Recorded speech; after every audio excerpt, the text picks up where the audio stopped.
Welcome to my channel. For today's video, nagluto tayo ng steamed puto guys, pandan flavor. At first, ilagay muna natin sa molder guys, dito. Pagkatapos, ilagay natin sa steamer, dito.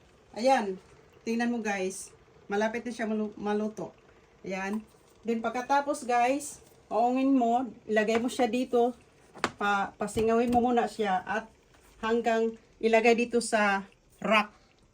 Yan guys. Then tapos, the last step is, ito na siya. Yan ang finished product niya guys. So, ngayon ipapakita ko sa inyo guys, how to take off from molder to transfer in this rack. So, ngayon guys, ganito guys, i-press mo siya. Yan, i-press mo. Pagkatapos, ayan. Ayan, easy lang kayo guys, oh. Oh. Then, transfer dito guys. Pasingaw. Tapos, show again. Press. Ayan. Ayan guys, oh. O, diba? So, ngayon guys, titingnan natin ang gaano siya ka soap itong steamed puto guys. Ayan. So, ayan oh. Nakita nyo guys? Soap na soap siya oh. Diba? Ulit. Dito. Yan. Oh. Oh. Libre na ang snack guys. Tapos, ayan oh.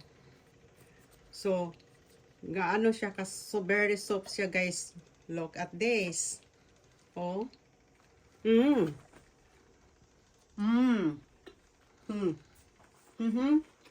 Masarap. So guys, ayun na ang ating steamed puto pandan flavor. Ayan. O, diba? Sarap. May kape guys. Gawa tayo ulit para dalhin natin sa simbahan. So guys, thank you for watching. Hope like this video and please subscribe into my YouTube channel guys, Judith Mix Vlog. Thank you and bye-bye.